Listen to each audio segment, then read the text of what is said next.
Hello, friends, and welcome back to Stories About Entitled People. This story starts with a simple mistake, trusting that neighbors would act like adults. What followed was 5 days without water in an Alaskan winter, repeated late-night confrontations, police visits, and a slow-burning retaliation that never technically broke the law, but made life miserable anyway. But before we begin, best way to support our channel is to leave comments, like, and subscribe with the turned-on bell so you don't miss the new video every single day. Here we go. My neighbor's frozen pipes left me without water for 5 days in an Alaskan winter. I made it expensive for him. I bought my condo in a small fourplex a couple years ago, and at the time it felt like a smart move. It wasn't flashy, but it was affordable, well-maintained, and in a quiet part of town. I'm in the upper left unit with neighbors to the right who have been nothing but great from day one. Unfortunately, the unit directly below me has been a nightmare since before I even finished unpacking. When I first moved in, I made a point of introducing myself to everyone. I knocked on doors, exchanged names, and tried to set the tone that I was approachable and friendly. The neighbors on the right answered immediately and even offered to help carry boxes. The unit below me, though, was another story. I knocked multiple times over the first few weeks and never got an answer. Later, I found out why. The owner of that unit lives out of state and rents it exclusively to friends, not vetted tenants, not people who went through the HOA process properly, just friends of friends who needed a place. That should have been my first red flag, but at the time it didn't seem like my problem. Fast forward to winter, real winter. I live in Alaska, and when I say cold, I don't mean mildly uncomfortable. I mean pipes freeze if you look at them wrong cold. One day I woke up to no water, no shower, no sink, no toilet. After some investigating, it turned out the tenant below me had abandoned the unit and stopped paying utilities entirely. No heat in an Alaskan winter means frozen pipes. And because my pipes run between his unit and mine, his negligence took mine out too. I went 5 full days without water, hauling jugs from friends' houses and melting snow just to flush the toilet. I was furious. I contacted the homeowners association immediately. They tried contacting the owner, then they tried again and again. Eventually, after repeated warnings and threats of fines, the owner paid the utilities just long enough for the unit to warm up and my pipes to thaw. No apology, no acknowledgement, just silence. The first law of bad neighbors, their chaos doesn't stay contained. His financial neglect literally froze the infrastructure of your life. The only language that worked was a fine. In December, new tenants moved in. I decided to give them a clean slate. I went downstairs, knocked on their door, and introduced myself. I told them I lived above them, explained the building was old, and said if they ever needed anything, they could come upstairs. They smiled, nodded, and thanked me. I walked away thinking maybe this would finally be normal. It wasn't. The noise started almost immediately. Loud rap music, heavy bass, and speakers clearly turned all the way up. Not just in the evenings, all day, all night. The kind of bass you don't just hear, but feel vibrating through the floor. I tried to ignore it at first, chalking it up to moving in excitement. In January, I came home from work with a brutal migraine. The music was already blaring. I waited a bit, hoping it would stop. It didn't. Finally, I went downstairs and politely asked them to turn it down. They said they wouldn't. They didn't. Over the next few weeks, I was woken up repeatedly at 11 p.m. or later by loud music. I work from 6 a.m. to 2 p.m., which means I'm usually in bed by 8 p.m. I understand noise regulations don't technically kick in until 10, so I didn't complain before then, but once it crossed that line, I started knocking again. Each time they acted annoyed, like I was inconveniencing them. Each time the music would lower slightly, just enough to shut me up, and then creep right back up after I went upstairs. I'm a patient person, but patience has its limits. The breaking point came close to midnight one night when they started hammering directly below my bedroom. Not drilling, not tapping, hammering, over and over. My walls were shaking. I went downstairs, already angry, and asked what the hell they were doing. "We're fixing something," one of them said. "At midnight?" I asked. "Well, the plumber can only work today," he replied, like that was a perfectly reasonable explanation. What happened next made my stomach drop. One of them got on the phone. Within minutes, their plumber and 4 of their friends showed up on the porch. Suddenly, I was standing alone, being chastised by a group of men for overreacting. They weren't yelling, but they were intimidating, blocking the doorway, talking over me, making it very clear that I was outnumbered. I went back upstairs, shaking. The next morning, I contacted the HOA again and explained everything, the noise, the confrontation, the fact that I felt unsafe. Their response was blunt and immediate. Do not interact with them again. Call the police next time. This is the end of diplomacy. When a polite request is met with intimidation, you stop being a neighbor. You become a function, a button that triggers official consequences. And that's exactly what I started doing. Every time the noise crossed the legal threshold, I called it in. The police showed up, the noise stopped. And because the unit owner, not the tenants, was responsible, he was fined. The fines accumulated, every complaint cost him more than the last. Miraculously, the tenants learned how to turn the volume down. But they didn't stop entirely. Instead, they retaliated in the pettiest way possible. They started playing the same awful rap playlist at a low volume, 24 hours a day. Constant bass, constant vibration, just quiet enough that it didn't technically violate noise ordinances. They even did it when they weren't home. I hear it while I cook, while I sleep, while I work, a low, endless thrum that never fully stops. I've accepted that this is as good as it's going to get for now. I still call the police when it crosses the line, the owner still gets fined, and someday I hope the accumulating penalties finally convince him that renting to friends isn't worth it. Until then, I sleep with earplugs, live with white noise, and take comfort in knowing that every call I make hits his wallet. It's not the peaceful condo life I imagined, but at least I'm not the one paying for their behavior anymore. The war of attrition. Their weapon is petty, constant presence. Yours is the slow financial bleed of fines. It's not peace, but it's a form of exhausted, expensive justice. And our next story. We called code enforcement on our slumlords. The inspector condemned the house. I lived in Florida for just under 2 years, a decade ago, during a period of my life that felt less like a chapter and more like a hastily scribbled footnote. Everything was transient, slightly damp, and tinged with a low-grade anxiety. I was in my early 20s working a job that barely covered rent, and my living situation was a slow-motion train wreck. I was renting a room from a childhood friend, Sarah, and her husband, Mike. We'd been close once, but the person I'd known had been gradually erased by her addiction to prescription opioids. Mike wasn't a bad guy, just a defeated one, an enabler who navigated each day with the hollow-eyed resignation of a hostage. Their house wasn't a den of dramatic chaos, it was a tomb of quiet neglect. The air always smelled vaguely of stale smoke and forgotten leftovers. Unpaid bills formed a pale, accusing stack on the kitchen counter. Conversations with Sarah would start normally, then spiral into repetitive, slurry loops about aches and pains only the pills could fix. I spent most nights barricaded in my room, headphones on, trying to mute the sound of their muffled arguments and the constant, depressing flicker of the TV. It was less a home and more a staging ground for a tragedy I was desperately trying not to witness. You're not just poor, you're emotionally bankrupt, paying rent to be a spectator to someone else's collapse. The desire to escape isn't for something better, but for something neutral, anywhere the air isn't heavy with despair. Meeting my partner Jamie was the single point of light in all that gloom. We clung to each other with the urgency of two people who'd found a life raft in open water. Jamie's own apartment wasn't much better, a leaky, mildewed studio owned by an absentee slumlord. Soon we were spending every night together anyway, either on my floor or on Jamie's sagging couch, dreaming of a place that was just ours, a place with quiet and clean air and no one else's ghosts. Moving in together wasn't a romantic milestone, it was a tactical evacuation. We scoured listings with a frantic, hopeful energy. When we found the little 2-bedroom bungalow on a sleepy, oak-shaded street, it felt like a miracle. The photos showed polished hardwood floors, a bright yellow kitchen, and a small fenced backyard for Jamie's dog Rex. The rent was at the very top of our budget, but the idea of stability felt priceless. The owners, Mr. and Mrs. Pearson, were an elderly couple who lived just a few streets over. They met us for the walkthrough, presenting a united front of folksy old Florida charm.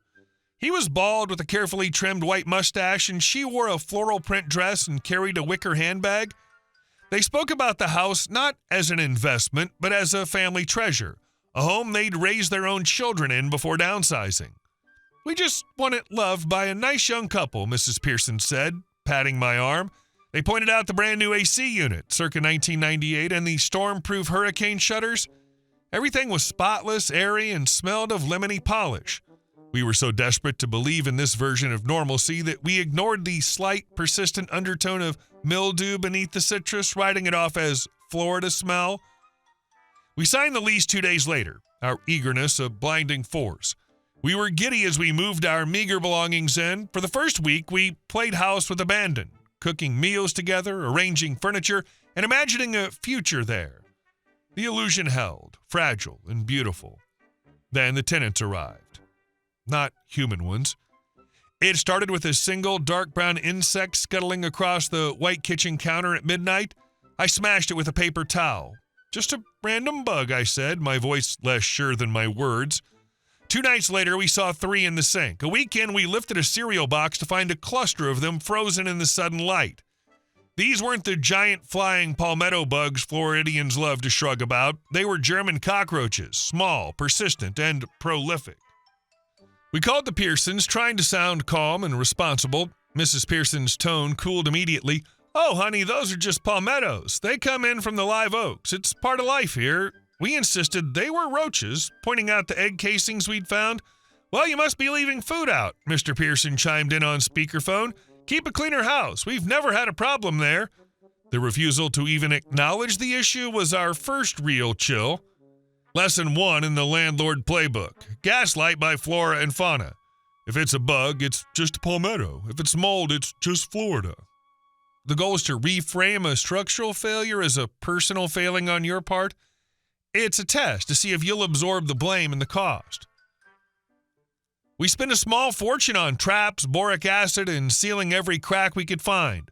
We lived out of airtight plastic bins. Our food became a fortress, and the nightly ritual of scanning the floors with a flashlight began to erode our sanity. Then the sky opened up. Hurricane season arrived, not with a dramatic bang, but with a weary, waterlogged sigh. The first storm wasn't even named in the news, just a tropical depression that parked itself over us for 2 days. The rain was a relentless horizontal drumming. We dutifully lowered the heavy metal hurricane shutters, plunging the house into a grim metallic twilight. That's when we heard it, a distinct rhythmic drip, drip, drip coming from the hallway ceiling. Then another in the laundry room. We placed pots and buckets, the tinny percussion a soundtrack to our growing dread. When the storm passed and we raised the shutters, the damage was stark. Tea-colored stains bloomed across the ceiling like ugly flowers. A section of wall in the laundry room felt spongy to the touch.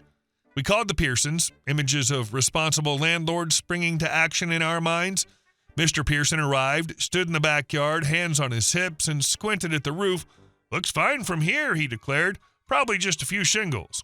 You two are young and spry." He actually smiled. "Why don't you hop up there and take a look? Let us know what you find." We stared at him, waiting for the punchline. It never came. He was serious. The water damage festered. Within 2 weeks, the first specks of black mold appeared in the damp corner of the laundry room. We reported it, armed with photos. Their solution was a masterclass in negligence. "Get some bleach and water in a spray bottle. That'll take care of it." Feeling like we had no choice, we suited up with bandanas over our faces, gloved hands trembling, and scrubbed the sinister black patches. The bleach smell was acrid and overwhelming, but beneath it, the earthy, rotten scent of the mold remained. It was back in 48 hours, bigger and angrier. When we reported its return, Mrs. Pearson's voice lost its last vestige of sweetness. "Mold is everywhere in Florida. You're being hysterical. Just clean it better." The subtext was clear. This is your problem now. The bleach suggestion is more than cheap. It's sinister. It's a way to make you complicit in your own poisoning and create a paper trail via your reports of cleaning that suggests the problem was minor and addressed. They're building a narrative where you're incompetent custodians of their treasure. The second hurricane had a name, Tropical Storm Felix. It was stronger. Wind howled like a banshee, rattling the shutters. In the roaring dark, we heard a sharp crack from the living room. A window, stressed by the wind and likely old, brittle framing, had given way. Rain blasted in, soaking the carpet, but worse was the water coming from above. The unrepaired roof leaks became cascades. Water streamed down light fixtures, poured through ceiling vents. We scrambled, moving furniture, throwing tarps, using every towel we owned in a futile battle. The house was being waterboarded from the inside. The aftermath was a waking nightmare. The carpets were saturated, squelching underfoot. The air was thick with a humid, sweet rot stench that coated the back of your throat. The mold didn't just return, it declared war. Black, furry tendrils crept up the walls from the soaked baseboards. It speckled our leather couch. A weird yellowish fuzz grew on books left on a shelf. The house wasn't just damaged, it was sick, and it was making us sick. Our final call to the Pearsons was met with venom.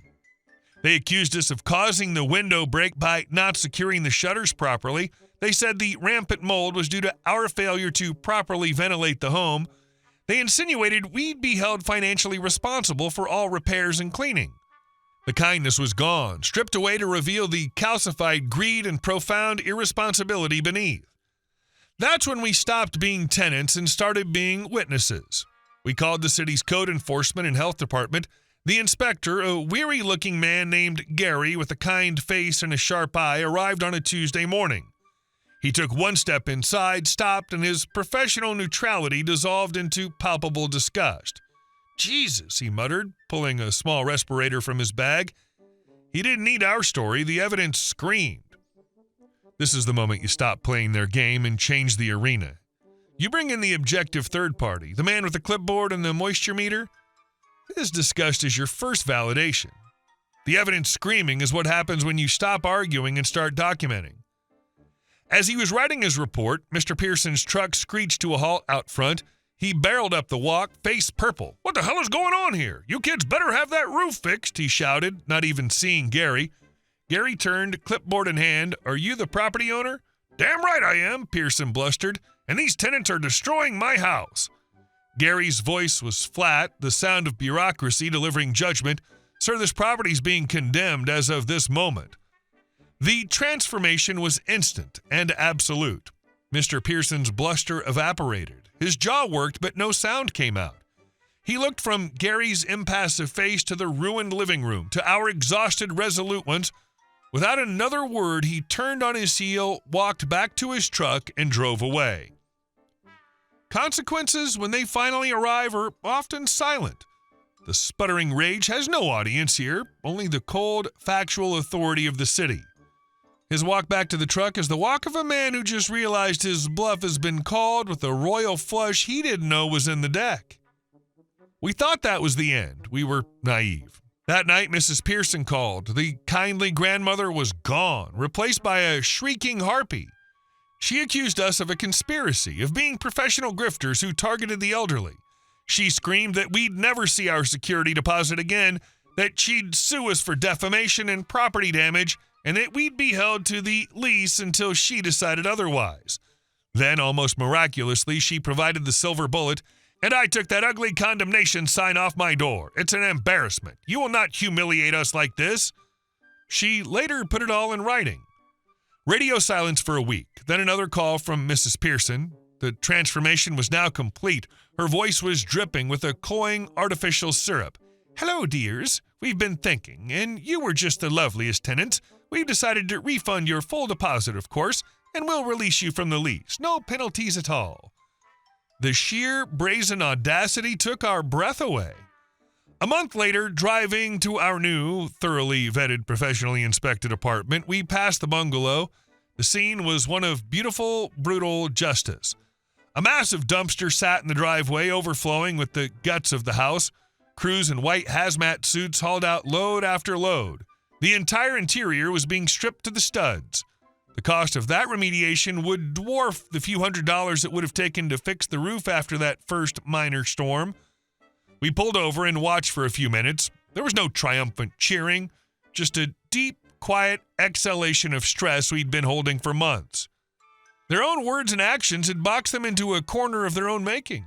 The consequences came not with a dramatic courtroom verdict, but with the steady, mundane sounds of demolition, the rip of drywall, the thud of debris, the rumble of a dumpster truck. It was a repair bill written not in dollars, but in utter, total defeat. The perfect echo, the hastily scribbled footnote of your life, met the hastily applied bleach of their solution. Both were inadequate, but your footnote led to escape, while their cheap fix led to a demolition bill that told the true story they tried so hard to hide. Some debts come due not in court, but at the dump. Hey guys, thank you all for watching the video. I'll see you in the next one.